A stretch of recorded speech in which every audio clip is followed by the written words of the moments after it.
Hey guys, in this video I'm gonna teach you how to face your social fears, how to enable you to push through that wall of anxiety, enable you to talk to any person, anytime, anywhere, and enjoy the heck out of that situation, even though it may actually fail miserably.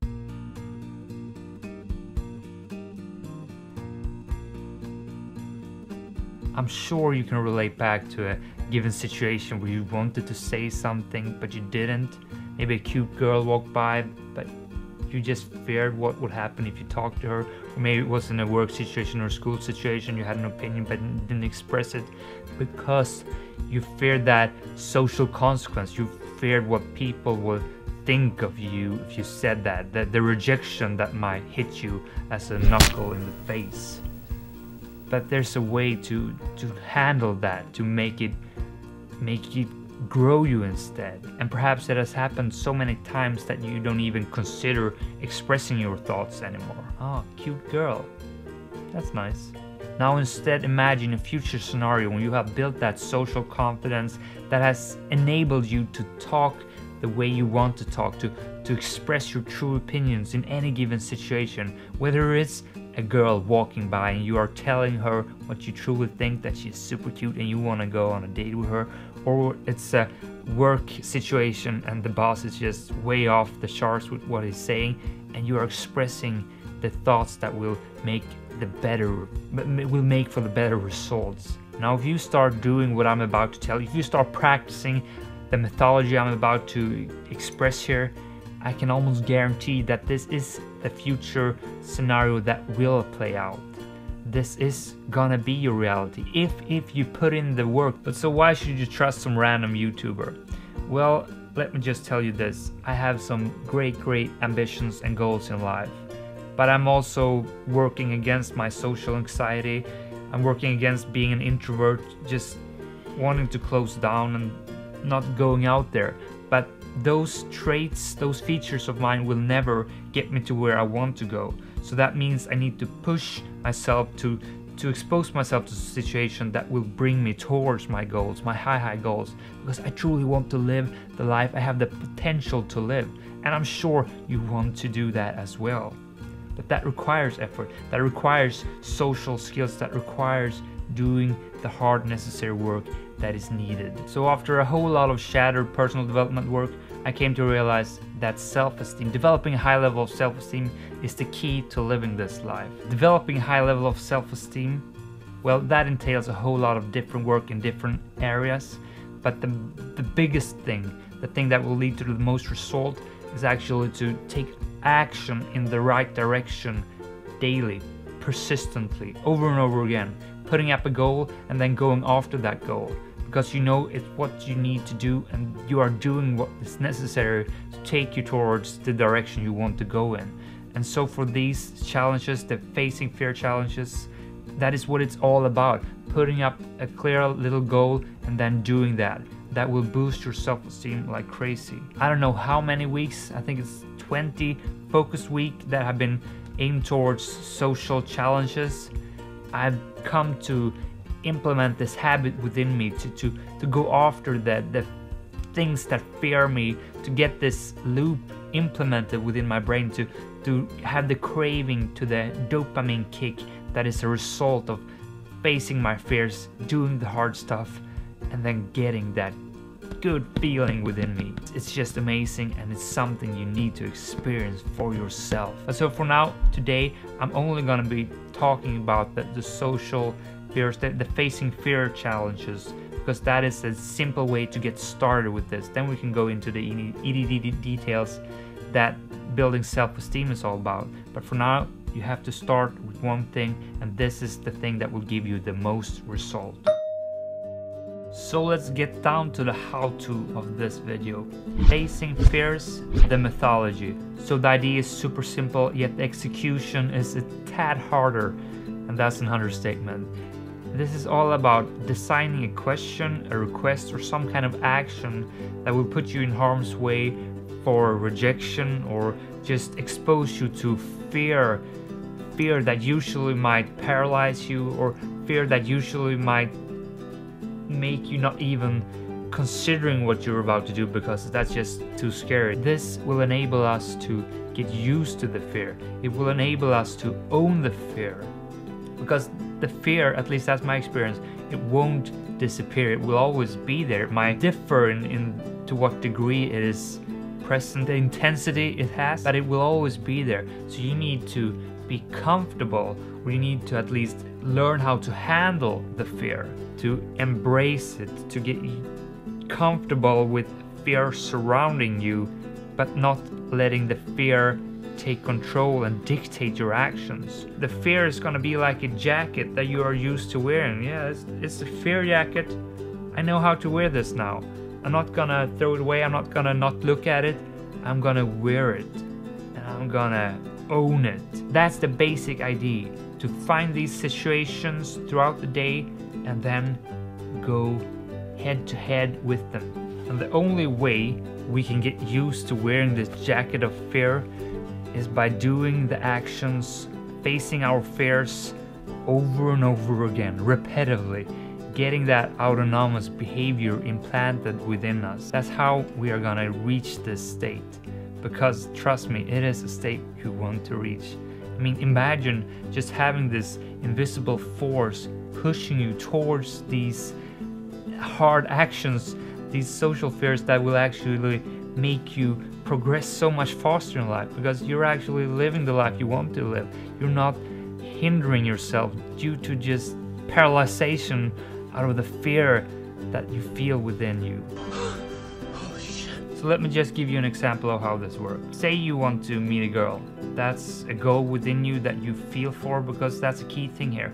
We only do things that align with our values, beliefs, and goals, because that means we are building self-esteem. We are going after something we truly want. So for me, I want to meet a girl. So that means I'm approaching a whole lot of girls. I'm gonna go up to a girl and I'm gonna ask her out. I'm gonna ask for a date. That's the objective. Now I go through my day and I seek for this opportunity. Oh my god, there's a cute girl. That means I have to do this, but it's so hard. But yeah, you know you have to do it. So I have some internal mind games going on. Then I push myself and I do that thing. I approach her, I go through the anxiety wall, and I pop the question after some mingling, perhaps. Sometimes, often, perhaps all of the times, I get rejected. I get turned down. The girl tells me, or sorry, I'm not in that state right now.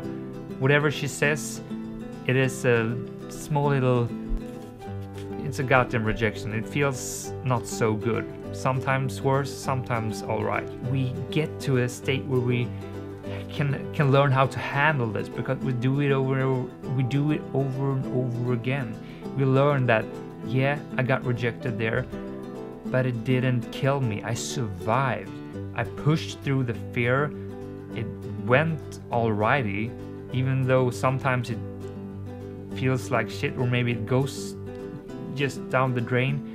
We did it. We went after what we set out to do. You see, the important thing here is to actually pull the trigger, push that button. Then what happens after that, that's the details we can work on. But what actually builds our self-esteem, what builds our social confidence, is to pull the trigger, to go after what we set out to do the approach and to ask the question. That's the core of it. And that's the routine for this habit loop. The cue is to see the situation, feel the fear within me, and then doing the routine, asking that question, approaching that girl. That's the action that is tied to this cue. But then afterwards, the reward comes, because I always feel so freaking proud for doing what I know was the right thing to do what I set out to do. That is what will give you that dopamine rush within you, the adrenaline, the good hormones that just spurs around. Is that a word? But you just feel so proud of what you just did. And that is a reward that is uncomparable to other things, drugs, alcohol, uncomparable. I feel so freaking good after doing these things, and my brain remembers that, And that is how this habit loop works. And by doing these small things over and over again, it starts to become autonomous, because our brain wants that feeling again and again and again. But that means you can't do these things 1 or 2 times. You need to do it over and over again. That's why I, every day, Monday through Friday, find a small little social fear and I make sure to do it. And it adds so much to the day. It's just marvelous how a small little thing that's just something that just might take 2 minutes can add so much spice and excitement. And that is what I want you to try out, to feel this for yourself. And again, it's not gonna be freaking easy. The fear won't disappear, but you need to learn how to wear it. And a small tip for how to actually make the action happen, pull the trigger, the 5-second rule, tremendously effective way. It makes you focus on something and it makes you leave your bad thoughts behind you. Works like this: counting backwards from 5 and then just doing it. 5, 4, 3, 2, boom. Counting backwards makes you more focused, makes you have to think about what you're doing, and that leaves those bad thoughts behind you. And then it's an actual action. It makes you do something. So it's like the tiny first step before actually doing the real effort that you need to do. Just an easy, small little tip that can make all the difference. So the objectives of the week, super straightforward. I want you to do one of these facing fear challenges every day, Monday through Friday. Could be a very small, tiny one, but I want you to do something every day. Say to yourself, yeah, this is a social push, this is a fear I feel, and I'm gonna do it. Then you can gradually try to increase the level of difficulty, pushing yourself farther and further out of your comfort zone, but try to do something daily. It is all about volume. And remember, there are only 2 rules. First, you need to do something that aligns with your values, beliefs, and goals, because that is when we're actually increasing our self-esteem. Don't do something bad just to get yourself in a social situation. Secondly, do not lie. Do not manipulate your way into getting a yes on your request. Speak the truth. If someone is wondering why you're doing this thing, why you're approaching, say that, hey, I'm doing these challenges. It's something I do to grow myself. Or if it's a girl that is a bit hesitant, I've told them plenty of times, yeah, I want to meet a girl, so that's why I approach you. It works. Just be honest, be truthful. And one last little tip that will make this sustainable: you have to enjoy this. This is super fun. Talking to random people, it can actually bring so much humor into your life. If you see these interactions as funny, easygoing, they will be funny and easygoing. I always try to get a laugh out of every situation, every context I throw myself into, and it makes me enjoy it even more. Even if it's super nervous and just so much anxiety tied to it, I try to make the laugh happen, and it will ease the process and it will make it more enjoyable. So that is this week's objectives. Face your fear and feel the growth. For me personally, I'm gonna be focusing in on doing some girl approaches because I do want to meet a girl, but also I am gonna do some social pushes, facing my fears within the work-related area. However, this week's challenge will also be the one that is for the next week. Since I'm actually going away for a big work conference the whole weekend, that means I'm not going to be able to post any new Sunday video next Sunday. So that means this video also applies for next week. 2 weeks of social fears, challenges. Boy oh boy, aren't you excited? I'm sure as heck am, because I do love to wear this jacket. My name is Alexander Nilsson. Thank you for watching, thank you for being awesome, and don't forget to subscribe if you want to see the videos that is related to these challenges. Thank you again for watching. Bye.